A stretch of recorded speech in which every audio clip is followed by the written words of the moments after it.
Are you refelting your craps table and you don't know where to start? Or maybe you just want to know how all the casinos get the felt onto the table and what the process looks like. In this video, I'm going to share some tips, some tricks, and show you how I refelted my table. Let's check it out.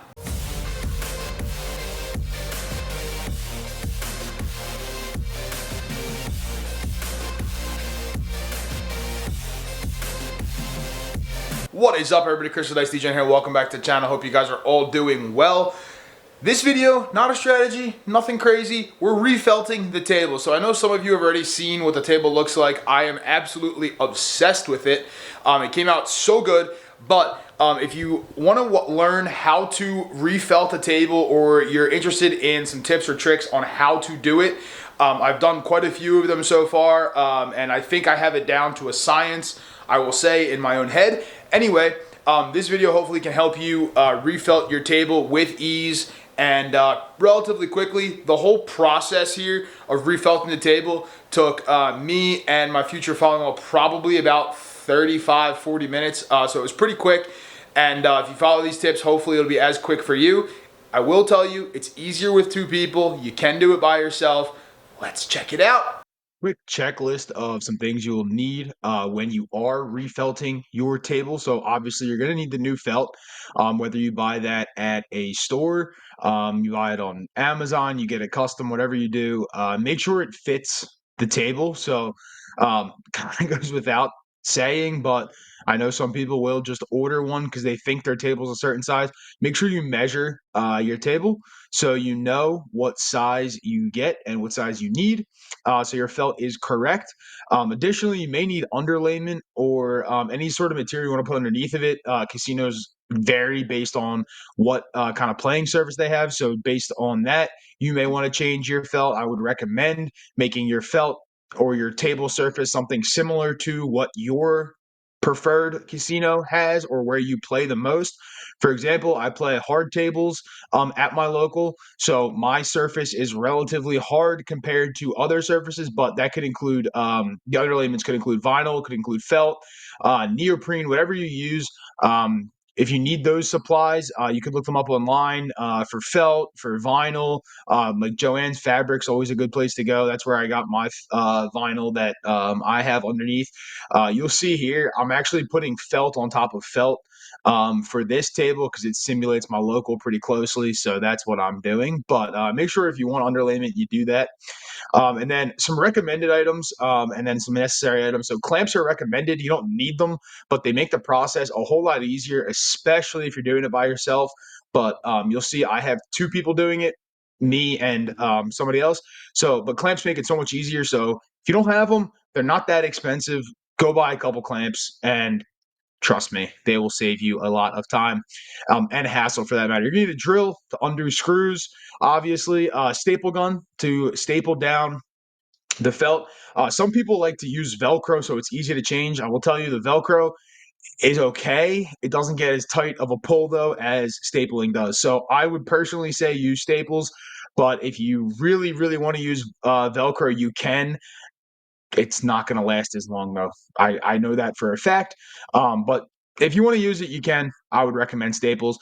Scissors or utility knife, you're going to need to cut the felt most likely. Your table's rounded. The felt's a rectangle. You can tuck everything underneath if you want. It looks a lot cleaner, though, if you just cut the excess. And then a tape measure to make sure you are lined up properly. So let's hop into resurfacing the table. All right, let's talk about getting the felt situated. So first thing you want to do, I have a drop box where you put money in. So you got to take that off. Obviously, make sure your table is cleaned off. This involves screws, so that's what I would do there. Next, what I'm doing is I'm taking off the drink rails on my table.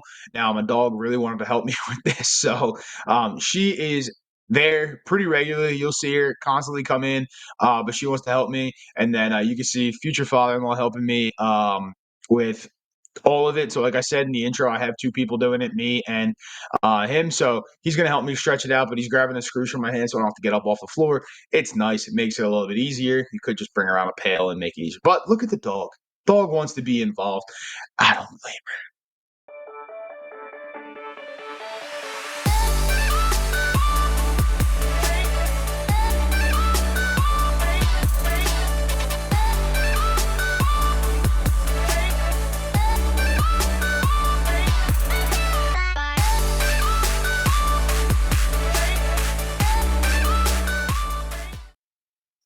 All right, now that we got the drink rail off, we're gonna go around and take the table off the surface. So my surface is one whole piece. The rails all the way around are one piece.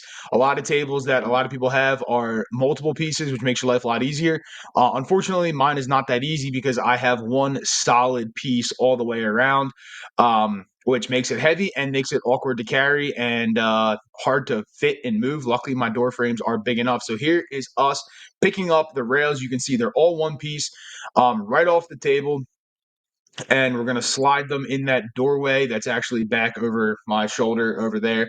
We just slid it in there and then dropped it down so it sits on the floor, but you can see the table surface and you can see how sun washed this surface is.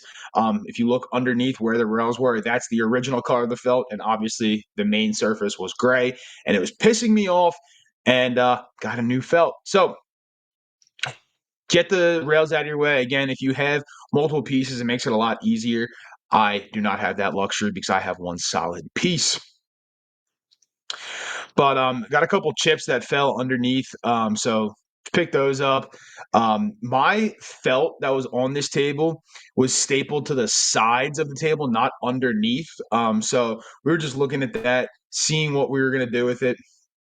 I decided to leave the felt on top of the table, and here you can see good old Degen cleaning.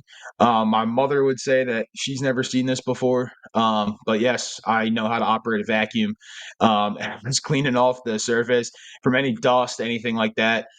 So the new felt is on a clean surface, makes it, lay better. Also, so there's nothing underneath that'll rip it. So that's why I did that. I would recommend doing it. If you're not going to use some surface underneath, then if you're using just straight wood, make sure your wood is sanded so your felt doesn't catch. But if you're using vinyl, felt, anything underneath, yeah, make sure it's clean.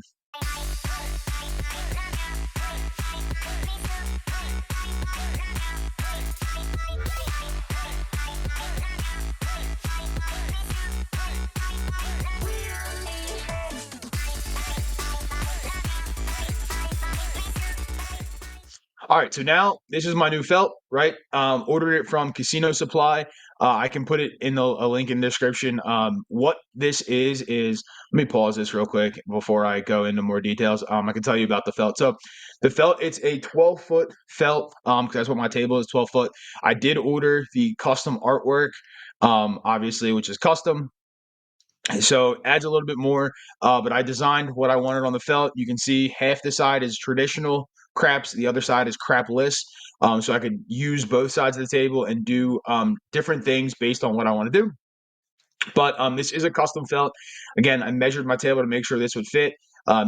It's standard 12-foot table, so it's not anything crazy. Figured it wouldn't be a problem. But here's us laying it out, and you can see how much extra is there. That's why I said you need a utility knife or something like that, because it'll make your life a hell of a lot easier. So right now, we're just measuring to make sure the felt is centered.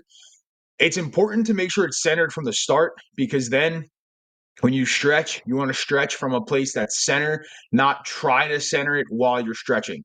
So make sure you center it before you stretch, and then it'll make your life a lot easier. And this is where the clamps come in. Like I said, makes your life so much easier. Just go buy some clamps. If you get this centered properly, you can see I'm measuring where all the lines are, measuring from all the edges to make sure everything is where it's supposed to be. Get that done, and then coming up here, we're going to put clamps on in the middle of the table so we can stretch from the middle outward and make sure it stays on center. Now, those measurements that I took are going to change a little bit based on the pull and the stretch in the felt to get it nice and tight. But if you go from a centered spot in the beginning, you can just pull, and then on the other side, you can match that exact stretch. So that's why tape measure is important. That's why the clamps are also nice. But you can see us measuring things out, clamping them down. Trust me, makes your life a lot easier. I did do this by myself once. It was very tough, let me tell you. Doing it by yourself is hard. I would recommend having another person with you to do it, because it makes it a hell of a lot easier. It can be done by yourself, but save yourself some time and some headache and get somebody else to help you. So, um, Future father-in-law is measuring to make sure everything is even, and I'm underneath stapling the whole thing. Now, I'm stapling close to the edge of the wood, right? So like, let's say my phone here is the wood, and let's say the felt's coming underneath.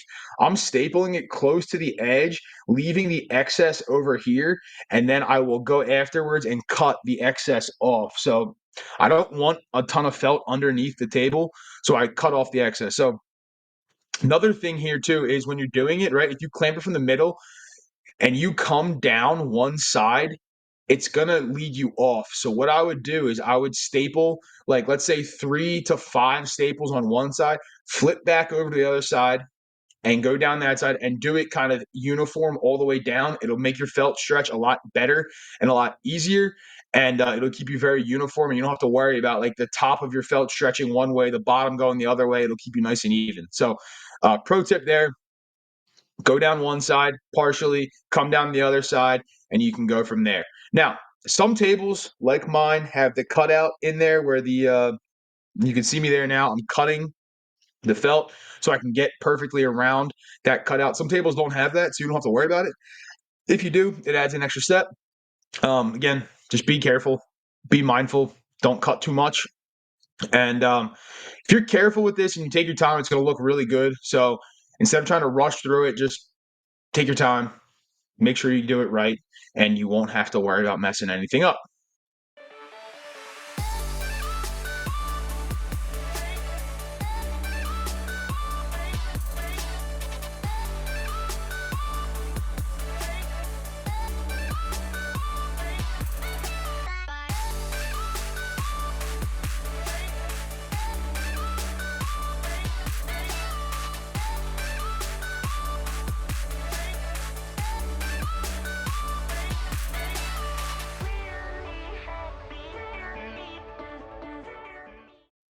All right, so now we're coming around that first corner, which the corners are probably the hardest part because they're not actual corners, they're rounded, which makes it a little bit harder. So you have to like stretch and pull and then staple and then re like let it go, re-stretch, re-pull.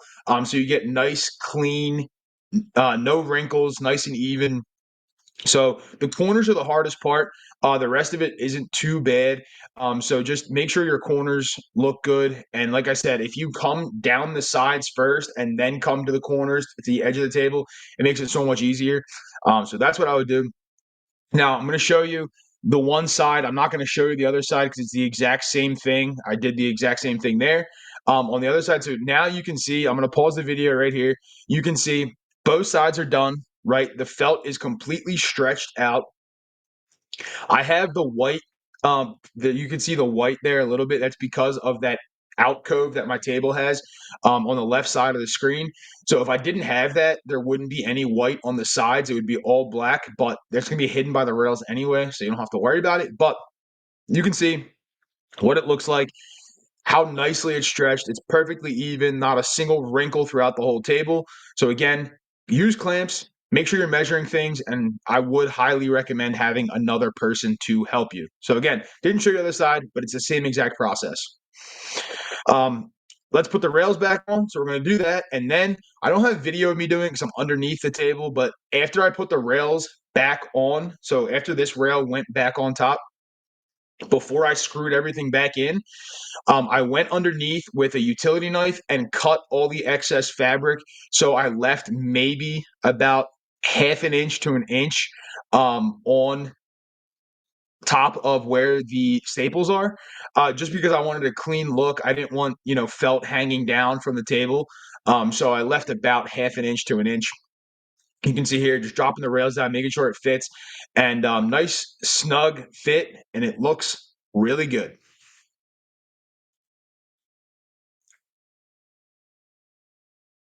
All right, so here is going to be the finished product. I'll show you that in just a second. Obviously, after I put the rails back on, I screwed everything back in. So I screwed in the table, I screwed back in the drink rail. What you saw me undo before, I just redid it.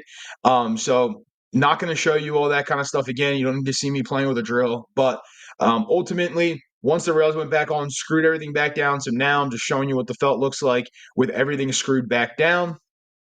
Felt looks so good. Shout out to fiance DGen for buying it for me for Christmas.